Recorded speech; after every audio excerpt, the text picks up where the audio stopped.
Assalamualaikum warahmatullahi wabarakatuh.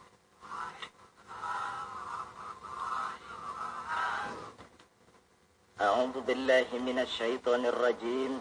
Bismillahirrahmanirrahim. Wal 'asri innal insana lafi khusr illa alladzina amanu wa 'amilus shalihat wa tawasaw bil haqqi wa tawasaw bis sabr.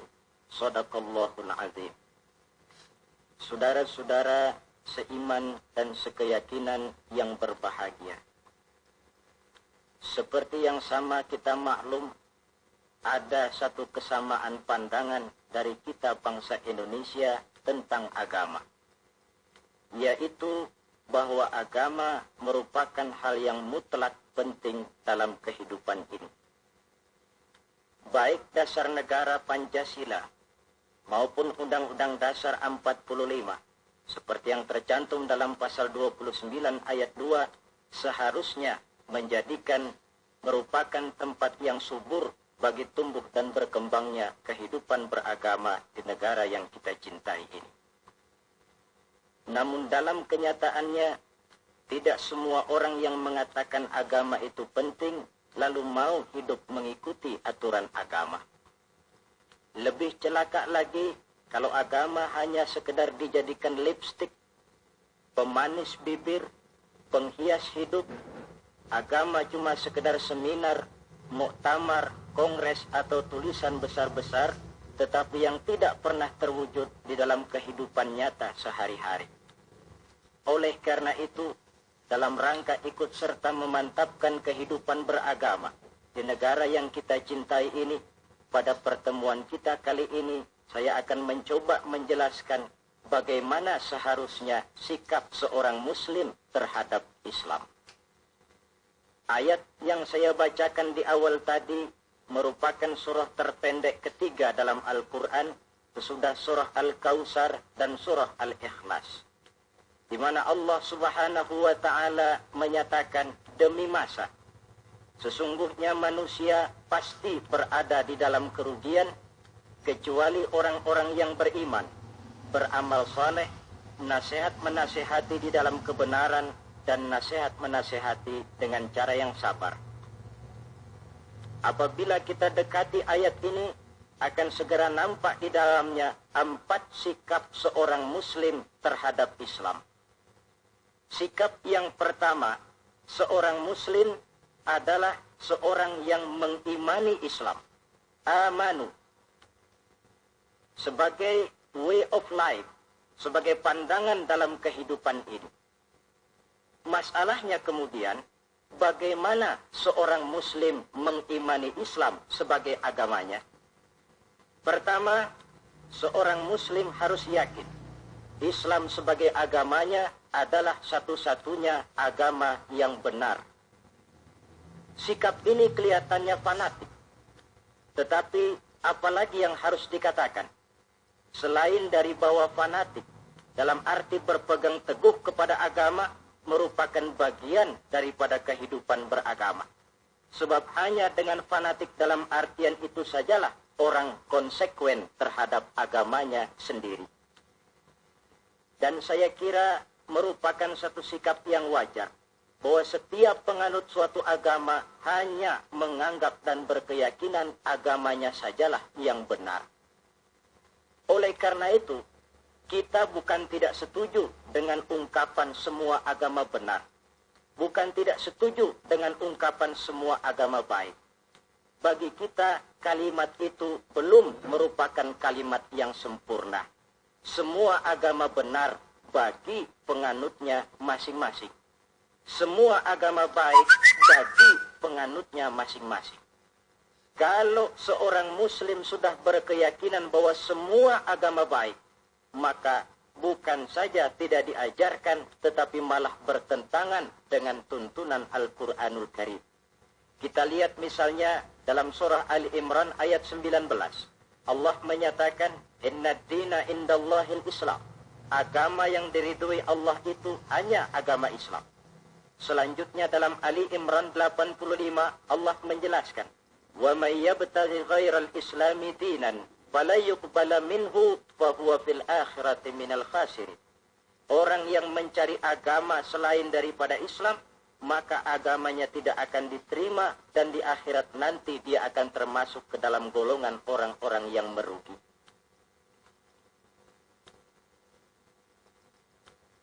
Perkara bahwa kita menghormati orang lain agama itu tentu, apalagi sebagai bangsa yang sedang melaksanakan pembangunan, kita perlu menjaga kesatuan dan persatuan kita sebagai bangsa.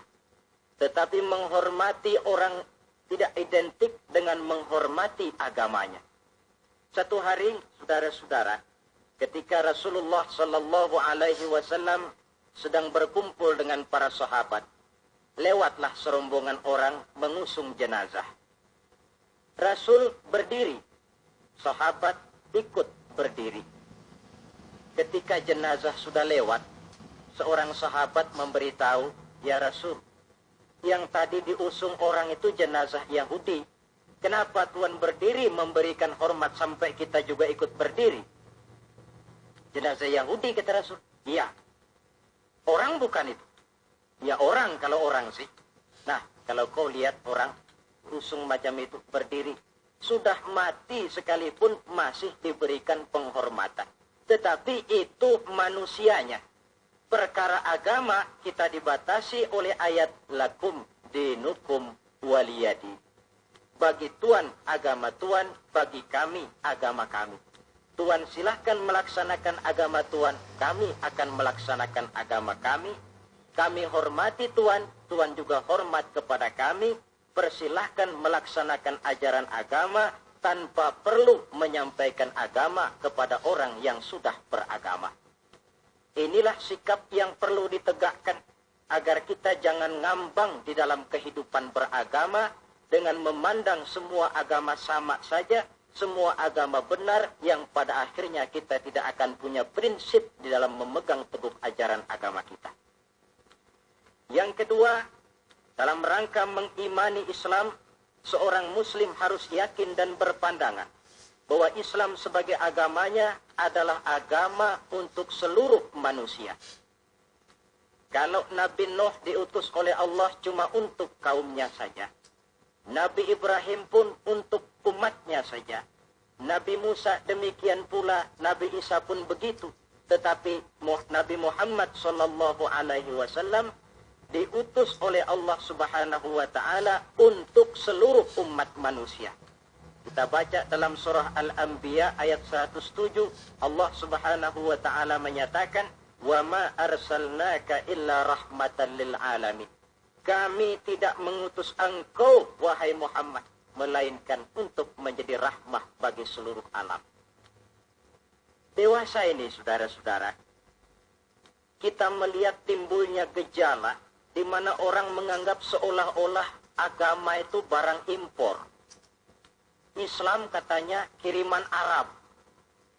Buktinya Quran bahasa Arab, hadis bahasa Arab, sholat menggunakan bahasa Arab. Nah, akibat timbulnya pemikiran semacam ini, mulai nampak gejala orang menghindarkan diri daripada Islam. Sebenarnya, bahwa Arab sebagian besar memang Islam, itu harus kita akui. Tetapi bahwa Islam bukannya Arab, itu pun juga merupakan kenyataan. Perkara kemudian Quran menggunakan bahasa Arab, tidak lain karena Rasulullah Sallallahu Alaihi Wasallam diutus oleh Allah di tengah masyarakat Arab ketika itu. Tapi ini tidak berarti bahwa Quran cuma untuk orang Arab saja. Bisa kita lihat dari bukti-bukti yang ada dalam Quran itu sendiri. Pertama, tidak ada satu ayat Quran pun yang ditujukan khusus kepada orang Arab semata-mata. Misalnya, ya ayyuhal arabiyyun, hai orang-orang Arab, tidak ada. Yang banyak kita temukan itu, ya ayyuhan nas, wahai manusia.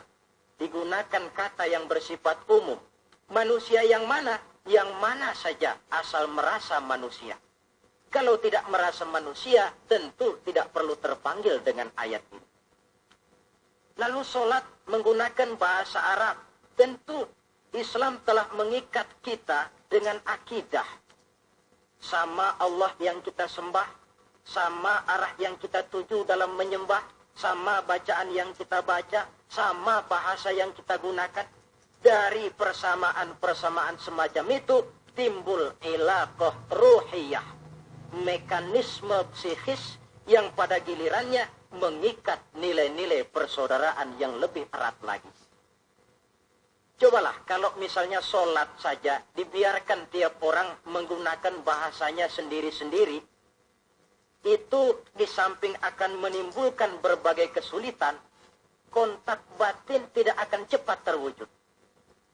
Taruhlah misalnya yang jadi imam menggunakan bahasa Indonesia. Dia takbir dalam bahasa Indonesia, bukan dengan Allahu Akbar. Barangkali dia akan baca Tuhan yang Maha Besar. Datang lagi yang jadi makmum dari Padang. Lain lagi gaya bahasanya. Bukan Allahu Akbar, dia akan baca Allah nan gadang. Datang pula kemudian saudara kita dari Jawa Barat, takbir lagi dia dengan bahasanya, Gusti Allah anu ageng.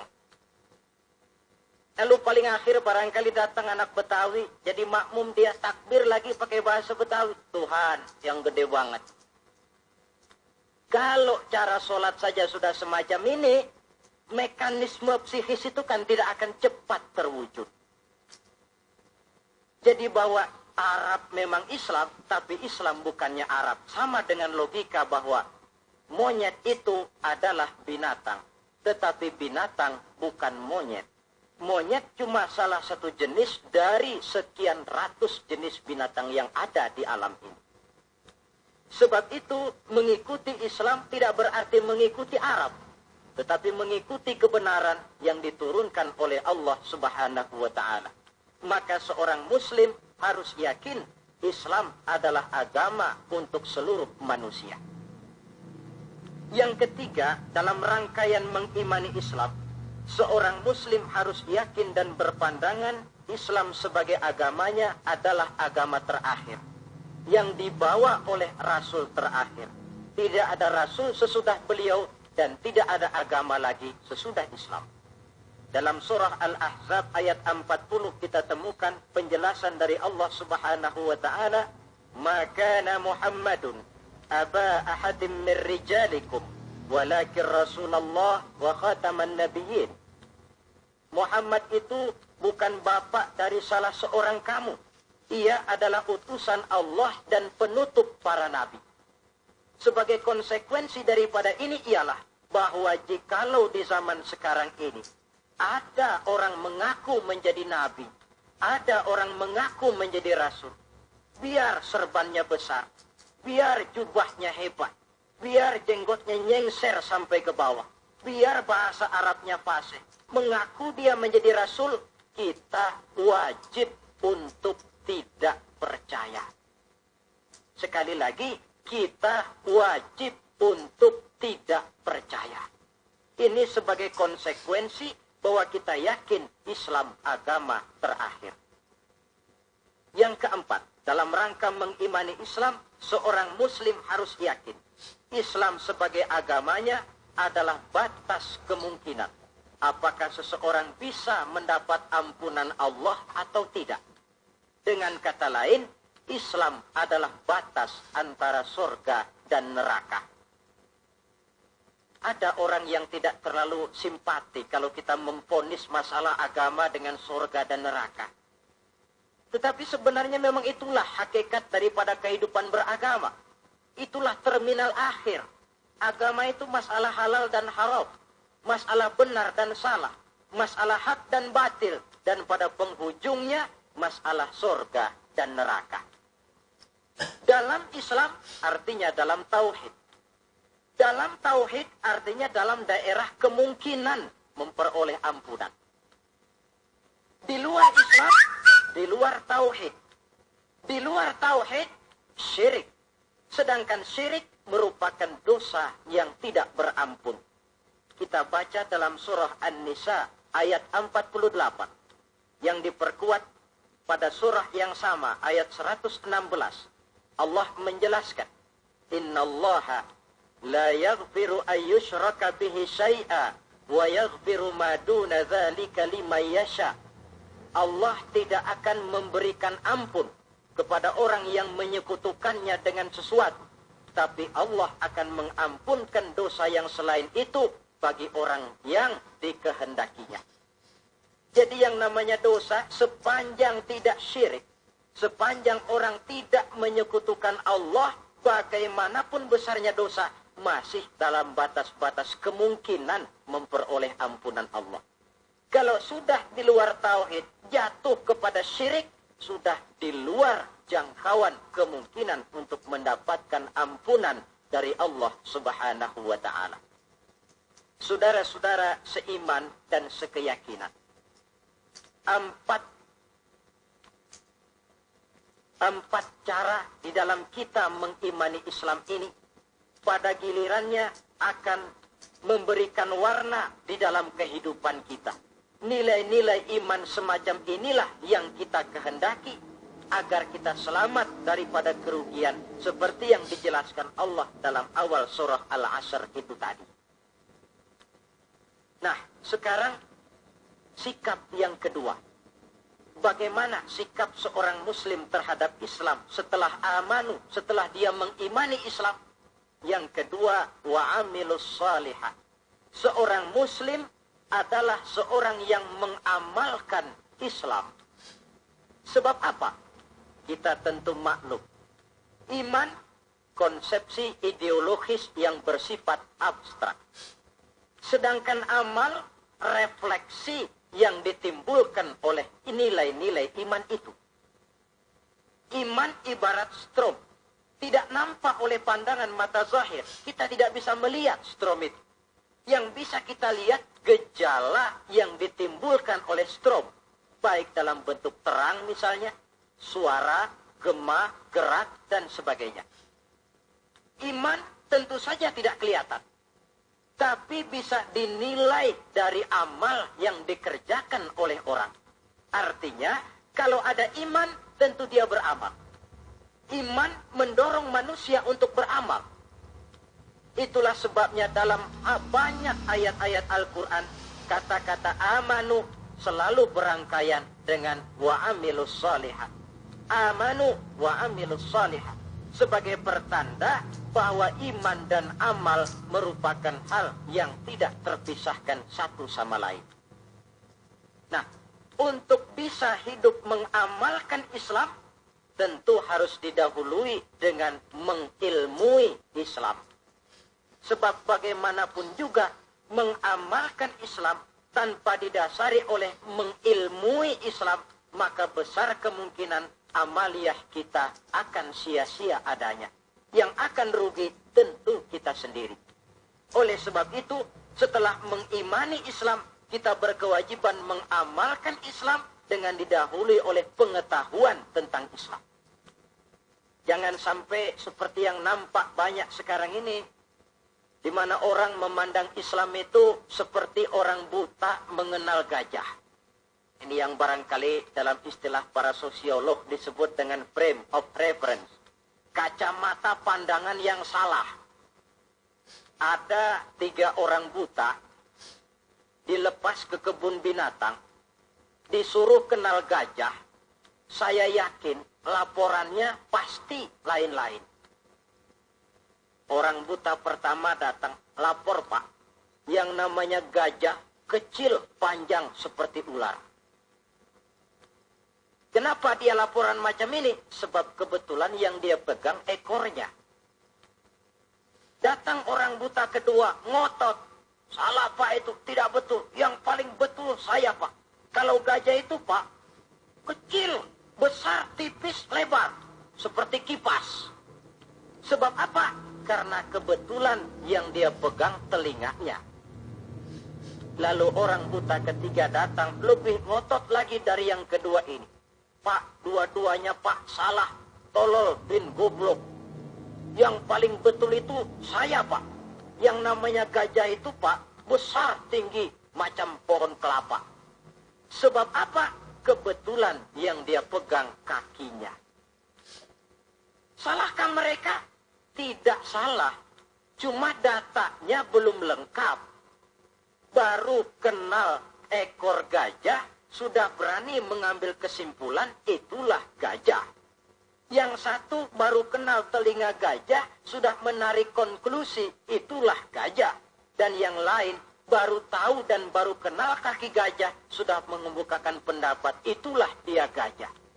Buat orang yang sudah kenal betul gajah, tentu dia ditertawakan. Bagi orang yang belum kenal gajah, dia menyesatkan. Hal semacam ini bukan saja tidak mendidik, tetapi pada akhirnya akan membingungkan orang yang belum kenal kepada gajah. Dengan kata lain, di dalam mengilmui Islam, kita harus berupaya melihat dan memandang Islam itu secara totalitas. Secara keseluruhan, memandang dan melihat Islam dari berbagai seginya. Sehingga dengan demikian akan terbuka nuansa pandangan mata kita melihat kebesaran, kelengkapan, dan kesempurnaan daripada ajaran agama kita sendiri. Nah, kalau nilai-nilai iman diwujudkan dan dibuktikan dengan pengamalan kita tentang Islam, barulah nilai iman kita itu beroleh wujudnya yang konkret di dalam amalan-amalan kita sehari-hari. Tanpa itu, iman cuma tinggal sekedar kata. Akidah cuma tinggal sekedar keyakinan dan fondasi yang tanpa perwujudan di dalam realita kehidupan. Demikian sikap yang kedua. Lalu yang ketiga, saudara-saudara, setelah mengimani Islam, kemudian mengamalkan Islam, seorang muslim harus mendakwahkan Islam. Tawasau bil haqqi, nasihat menasihati di dalam kebenaran. Pada hakikatnya setiap kita ini mubalik. Setiap kita berkewajiban menyampaikan dakwah kepada orang yang belum atau kurang mengetahui suatu persoalan yang kebetulan kita lebih mengetahui tentang itu. Tidak ada masalah kita berdakwah dengan menguraikan bismillah misalnya, kalau pendengar kita kebetulan orang yang belum mengerti bismillah. Dengan demikian akan terjadi pemerataan pemahaman agama. Tidak perlu harus selalu jadi mubalik. Kalau kita kebetulan seorang pedagang, lalu dalam dunia perdagangan kita bisa memberikan contoh bagaimana seharusnya seorang muslim berdagang, maka kita sudah mendakwahkan kepada orang lain bagaimana cara dagang menurut Islam. Dakwah bilhal namanya. Di mana setiap pribadi muslim menjadi iklan daripada agamanya. Dia harus sanggup berkata, tuan-tuan mau tahu bagaimana cara dagang menurut Islam? Lihat cara kami orang Islam dagang. Tuan-tuan mau tahu bagaimana cara berumah tangga menurut Islam? Lihat cara kami orang Islam berumah tangga. Tuan-tuan mau tahu bagaimana cara bertetangga menurut Islam? Lihat cara kami orang Islam bertetangga. Seorang muslim menjadi iklan daripada agamanya. Dakwah bilhal. Dakwah dengan perbuatan langsung memberikan contoh kepada masyarakat bagaimana tuntutan kehidupan beragama yang kita laksanakan dalam kehidupan sehari-hari. Saudara-saudara seiman dan sekeyakinan yang saya cintai, itu sebabnya Allah Subhanahu wa ta'ala menjelaskan dalam surah An-Nahl ayat 125, Ud'u ila sabili rabbika bil hikmah wal mau'izatil hasanah wajadilhum billati hiya ahsan inna rabbaka huwa a'lam biman dhalla an sabilih wa huwa a'lamu bil muhtadin. Berdakwahlah kamu, ajak manusia ke jalan Allah. Bagaimana caranya? Pertama, bil hikmah, dengan cara bijaksana. Bagaimana cara yang bijaksana itu? Baik Al-Quran maupun As-Sunnah banyak menjelaskan pola-pola kebijaksanaan dalam pelaksanaan dakwah. Kita ambil satu trik saja. Satu hari, datanglah seseorang menghadap kepada Rasulullah Sallallahu Alaihi Wasallam. Yang datang ini, kalau istilah sekarang, biang okem. Datang dia menghadap baginda Rasul. Sesampainya di sana, dia bilang, "Ya Rasul, bagaimana? Saya ini mau masuk Islam, boleh apa tidak?" Boleh. Lalu dia mengucap 2 kalimat syahadat. Setelah selesai mengucap 2 kalimat syahadat, dia berkata lagi, "Ya Rasul, saya sekarang sudah masuk Islam." Bagus. "Saya cinta Islam." Bagus. "Saya juga cinta kepada Anda, ya Rasul." Bagus. "Cuma saya juga cinta kepada dosa, ya Rasul. Terus terang saja, saya ini suka judi, saya suka zina, dan saya senang mabuk. Dan saya belum bisa meninggalkan semua itu." Marahkah Rasul mendengar keterus-terangan orang ini? Dihardikah orang ini oleh Rasul, "Macam apa kau sama Islam cinta, sama dosa juga cinta?" Ternyata tidak. Mendengar keterus-terangan orang ini, baginda Rasul tersenyum. Seraya bersabda, "La ba'sa, tak apa-apalah. Jadi kau senang zina?" "Iya." "Mabuk?" "Wah, hampir tiap malam saya teler." "Judi?" Itu lagi hobi saya." "Dan kau belum bisa tinggal semua itu?" "Belum ya Rasul." "Tak apa-apalah. Cuma begini saja. Mau enggak kau janji dengan saya?" "Apa ya Rasul?" "Mulai sekarang kau akan meninggalkan dusta. Kau akan jadi manusia jujur, jangan bohong. Satu itu saja yang saya minta. Sanggup?" "Cuma itu ya Rasul." "Cuma itu?" Saya kira apa? Kalau cuma urusan enggak bohong sih, gampanglah itu. Sanggup saya. "Sanggup?" "Sanggup." "Mari berjanji." Jabat tangannya oleh Rasul, berjanji tidak akan bohong dia. Dalam perjalanan pulang, orang ini berkata dalam hati, "Ma ashala ma talaba hadzal nabiyul karim." Alangkah mudahnya permintaan Rasul ini. Saya sudah berterang-terangan suka judi, suka zina, suka mabuk. Tidak disuruhnya meninggalkan semua itu. Cuma diminta jangan bohong saja. Dia kira orang nggak bohong itu gampang.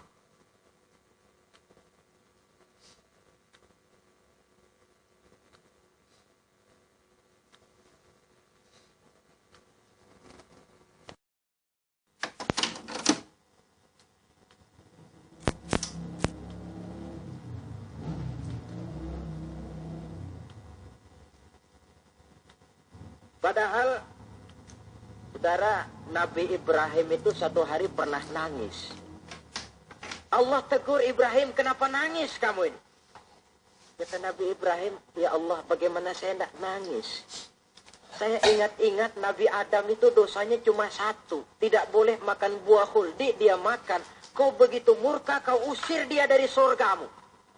Saya ini, ya Allah, seumur hidup saya pernah 3 kali bohong. Bagaimana saya mengharap surgamu?" Itu yang bikin saya nangis. 3 kali seumur hidup, 3 kali bohong.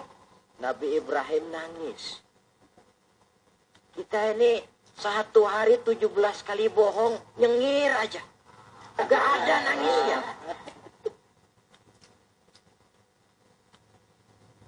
Saudara hadirin, demikianlah orang ini pulang ke rumah dengan satu anggapan dalam hatinya bahwa apa yang diminta oleh Rasul adalah sesuatu yang mudah.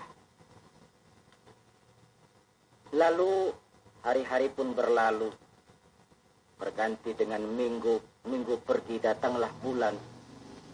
Sampai pada suatu hari ketika orang ini sedang berjalan, dia melihat seorang perempuan dengan paras yang cukup cantik.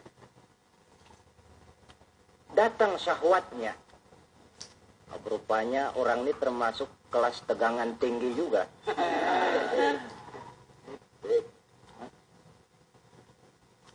Dibawanya perempuan itu ke dalam rumah. Hampir terjadi perbuatan zina. Nyaris dia ingat janjinya. Iya, saya ini kan sudah janji dengan Rasul tidak mau bohong. Nanti kalau saya bertemu Rasul lalu saya ditanya, kamu zina apa enggak sekarang? Saya harus jawab bagaimana? Kalau saya bilang iya, tentu hukum berlaku. Kalau saya bilang tidak, artinya saya bohong. Padahal saya sudah berjanji tidak mau bohong. Peranglah antara bisikan iman dan bisikan nafsunya. Ternyata kemudian bisikan iman ini menang. Tidak jadi dia lakukan perbuatan zina itu. Lain waktu, dia melihat sesuatu yang indah menawan, terdetik dalam hatinya mau mencuri. Sudah dia ulurkan tangan hendak mencuri itu, ingat lagi, saya sudah janji dengan Rasul tidak mau bohong. Kalau satu hari saya bertemu beliau ditanya saya kau mencuri apa tidak? Bagaimana saya harus menjawab? Saya katakan iya, tentu hukum berlaku. Kalau saya bilang tidak, artinya saya bohong. Perang lagi iman dan nafsunya. Akhirnya iman menang, tidak jadi dia mencuri. Begitulah orang ini tiap kali mau melakukan kejahatan, ingat janjinya kepada Rasul bahwa dia tidak mau bohong. Sampai akhirnya dia tidak pernah jadi melakukan berbagai macam kejahatan. Paling akhir dia datang menghadap Rasul, ya Rasul sodakta, ya Rasul Anda benar. Kenapa? Yang Anda minta cuma satu, jangan bohong. Tapi rupanya itu pokoknya ya Rasul. Saya ternyata tidak berkutik. Sampai paling akhir dia menjadi salah seorang sahabat yang terbaik dari baginda Nabi. Sebab apa?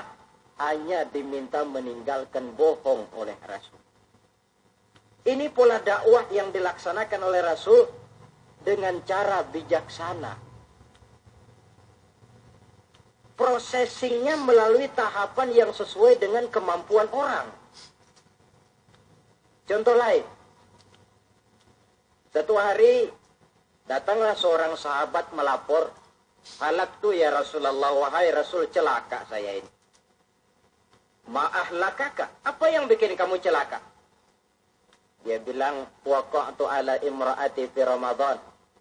Saya lagi puasa Ramadan. Saya enggak tahan sama istri saya itu. Lalu nyelonong ya Rasulullah. Rupanya pengantin baru itu. Kata Rasul, nyelonong bagaimana? Ya nyelonong-nyelonong. Kalau memang begitu, bayar dendanya. Apa dendanya ya Rasul? Bebaskan budak.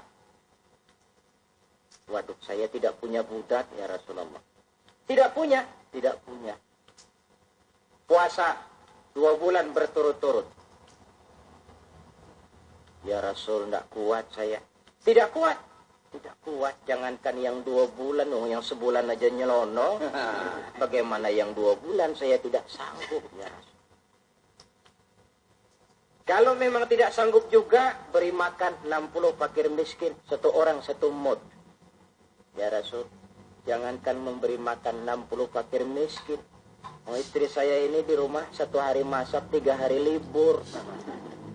Saya ini orang susah. Lagi pula saya pikir orang ini kebangetan juga. Sudah melarat sama larangan kok berani. Rasul tersenyum kemudian masuk ke dalam kamar. Keluar lagi beliau membawa sekeranjang kecil kurma. Kalau kau memang tidak punya apa-apa, bawa pulanglah ini, sedekahkan kepada orang-orang miskin di kampungmu sebagai pembayar dendamu. Ya Rasulullah. Apa lagi? Di kampung saya itu yang paling miskin saya. Bukan main. Akhirnya Rasul cuma senyum, beliau bilang, ya sudah, bawa pulanglah ini, beri makan anak istrimu di rumah. Sudah melanggar larangan, dapat korma pula. Pola kebijaksanaan semacam ini menunjukkan elastisitasnya watak Islam itu. Tidak kalau sudah begitu ya mesti begitu. Kita saja kan besarnya lewat tahapan. Begitu lahir kita cuma minum air susu ibu. Meningkat besar sedikit baru kita makan pisang. Lalu sudah besar lagi, agak besar lagi, baru bubur. Sudah besar betul, baru makan nasi. Lebih besar lagi, barangkali termasuk jengkol dan sebagainya. Bayangkan kalau orang begitu lahir sudah dikasih jengkol, itu tidak bijaksana kan, akan rawan akibatnya. Pendeknya, dengan dakwah cara bijaksana ini, jangan memancing ikan pakai anggur. Bagaimanapun enaknya anggur itu, bukan makanan untuk ikan. Inilah makna tuntunan Nabi, khatibin nasa ala qadri uqulihim. Berbicaralah kepada manusia sesuai dengan daya terima mereka. Sesuai dengan kemampuan yang mereka sanggup melaksanakannya. Begitulah pola dakwah pertama, bil hikmah. Yang kedua, wal mau'izatil hasanah. Dengan contoh nasihat-nasihat yang baik. Dan yang ketiga, wajadilhum billati hiya ahsan. Kalau memang perlu berdebat, perlu berbantah, debatlah dengan cara yang terbaik. Bukan dengan sentimen, tapi dengan argumen. Bukan dengan tujuan untuk mencari kemenangan, tetapi untuk mencari kebenaran. Sehingga dengan demikian, saudara-saudara, seorang muslim harus tegak mendakwahkan Islam sesuai dengan bidang dan kemampuannya masing-masing. Ini sikap yang ketiga. Lalu sampai kepada sikap yang keempat, bagaimana seorang muslim sikapnya terhadap Islam. Yaitu yang keempat, wa tawasau bis sabr. Bersabar dalam Islam. Setelah kita mengimani Islam, mengamalkan Islam, kemudian mendakwahkan Islam, pada yang keempat, bersabar dalam Islam. Sebab apa? Perjalanan mengimani Islam, mengamalkan Islam, mendakwahkan Islam, bukan perjalanan yang lurus bertabur bunga di kanan kirinya. Jalannya menanjak, penuh onak dan duri, namun tidak ada perbuatan tanpa resiko. Orang yang berani berbuat harus berani resiko. Mengimani Islam ada resikonya. Mengamalkan Islam ada resikonya. Mendakwahkan Islam, menegakkan yang ma'ruf, menghancurkan yang munkar pun ada resikonya. Bersabar dalam Islam. Bagaimana orang yang sabar itu?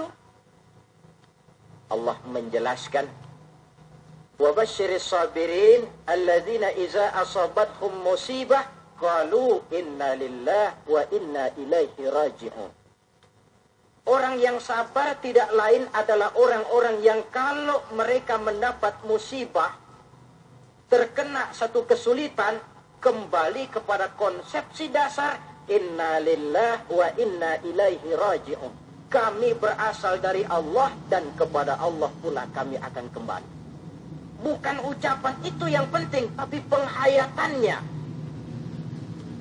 Kalau pada satu saat misalnya kita harus melepaskan jabatan yang kita cintai, kembali kepada konsepsi inna lillah wa inna ilaihi raji'un. Dahulunya pun ketika lahir ke dunia ini, saya tidak membawa jabatan apa-apa.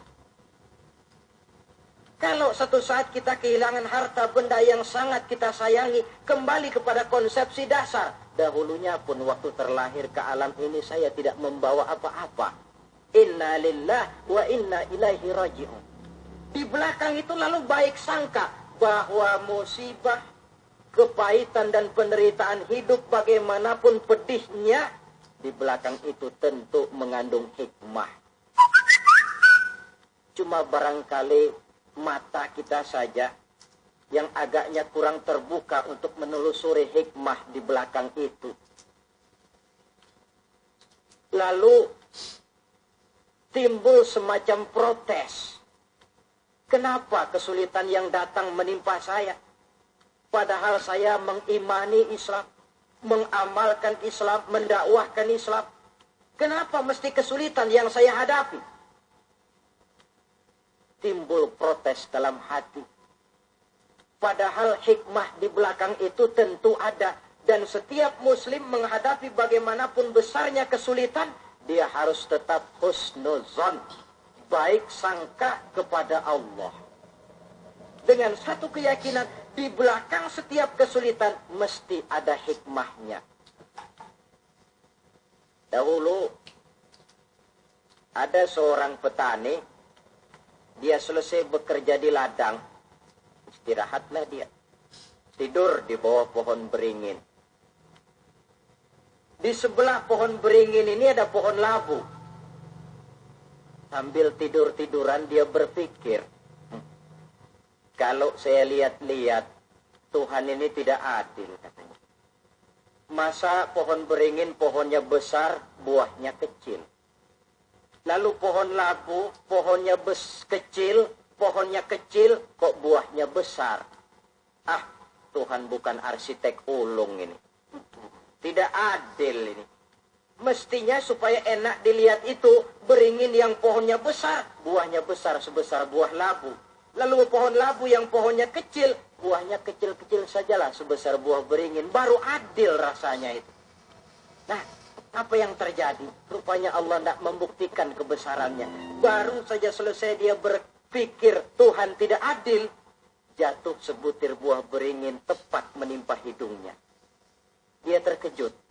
Astagfirullahalazim, katanya. Kalau begitu Allah itu benar-benar adil.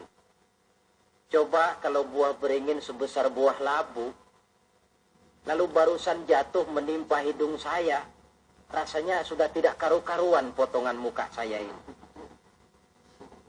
Baru terbuka pandangan matanya, baru terlontar perkataan Allah Maha Adil, setelah dia bertemu dengan pengalaman yang dia rasakan sendiri. Jadi di belakang segala kesulitan itu ada hikmahnya. Di belakang segala kepahitan hidup itu ada manisnya.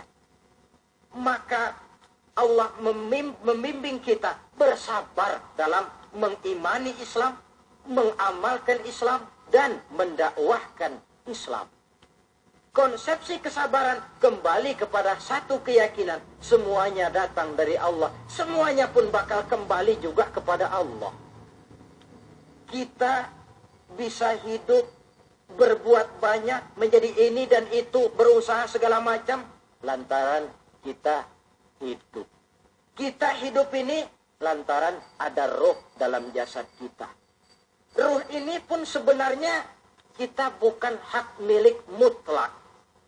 Cuma sekedar hak pakai saja.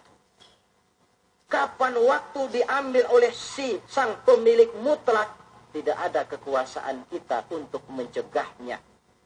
Yang paling vital macam itu pun tidak ada kemampuan kita mempertahankannya. Apalah lagi yang menempel dalam hidup seperti harta, jabatan, dan lain sebagainya. Ruh saja kita sudah tidak mampu mempertahankannya. Saudara hadirin yang berbahagia, maka keuntunganlah yang akan diperoleh bagi mereka yang sabar, tabah, ulet, dan tahan uji, menghadapi segala macam ujian dan cobaan di dalam dia mengimani, mengamalkan, dan mendakwahkan Islam. Barangkali orang bertanya, kenapa sih kok orang-orang yang beriman saja yang kelihatannya banyak sekali diuji? Nah, itulah yang masalahnya memang. Justru yang beriman yang diuji. Lagi pula kalau tidak ada imannya, yang mau diuji apanya dong? Tidak ada. Dalam logika sehari-hari jelas saja yang ulangan itu anak sekolah. Kalau tidak sekolah, kira-kira ulangan apa tidak? Kan tentu tidak. Mau naik kelas berapa, mau sekolah saja tidak. Justru yang beriman itu yang diuji.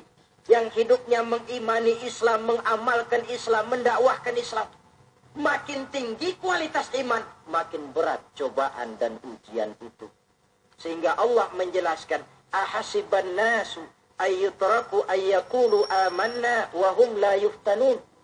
Adakah manusia menyangka mereka akan dibiarkan saja mengatakan amanna, kami mengimani Allah, kami mengimani Islam, wa hum la yuftanun, padahal mereka belum diuji lebih dahulu.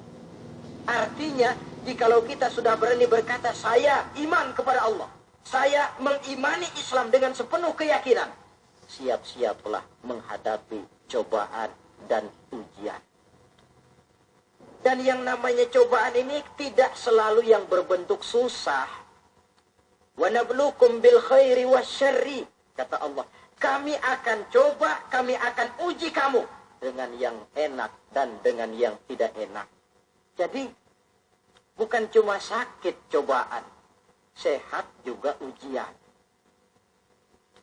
Bukan cuma miskin ujian, kaya pun cobaan.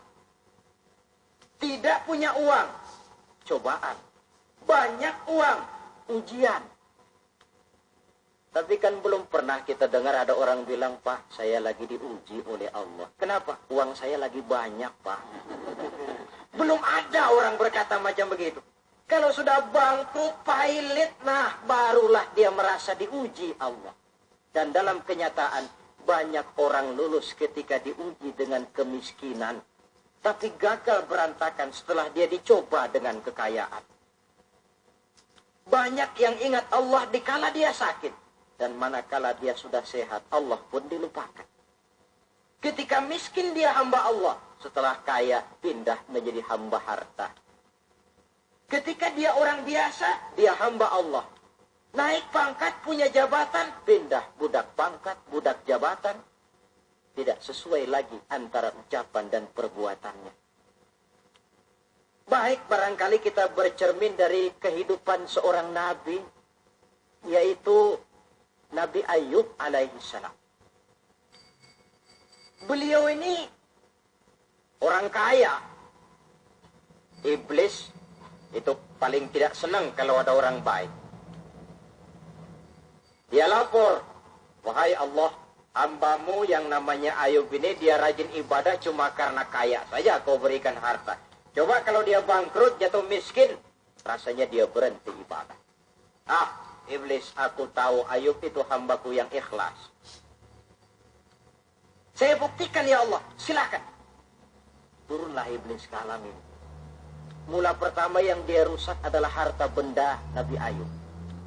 Sawah ladang dibikin rusak, binatang ternak binasa. Sehingga dalam waktu relatif singkat jatuhlah Nabi Ayub dari orang paling kaya menjadi orang paling miskin. Kalau orang miskin jadi orang kaya, itu rasanya tidak terlalu, ya paling-paling lupa diri. Tapi kalau sudah dari kaya, tahu-tahu jatuh miskin, ini yang kalau kurang-kurang kuat kan bisa mengalami semacam mental breakdown. Mengalami komplikasi. Waktu itu Nabi Ayub sedang ibadah di mihrab dalam masjid, datang iblis. Saudara Ayub, iya. Sedang ibadah, iya. Menyembah Allah, iya. Tahu nggak kau ini? Kenapa? Allah yang sedang kau sembah ini dia sudah bikin miskin kamu. Sawah ladangmu rusak, binatang ternakmu binasa, dan kau sekarang sudah jadi orang paling miskin. Buat apa menyembah Tuhan macam itu yang sudah bikin miskin kamu? Inilah iblis ini. Kepada Nabi Ayub bicaranya lain, kepada Allah bicaranya lain. Kata Nabi Ayub, benar itu. Benar. Sawah ladang saya rusak. Iya. Binatang ternak saya binasa. Iya. Dan saya sekarang jadi orang paling miskin. Betul. Kata Nabi Ayub. Beliau malah tidak mengucapkan innalillah. Yang beliau ucapkan apa? Alhamdulillah. Allazi a'tani wa akhaza minni. Alhamdulillah, segala puji bagi Allah yang telah memberikan harta kepada saya dan sekarang Allah pula yang mengambilnya. Allah yang memberi, Allah yang mengambil. Tidak ada masalah bagi Allah. Iblis cuman ibadah jalan terus.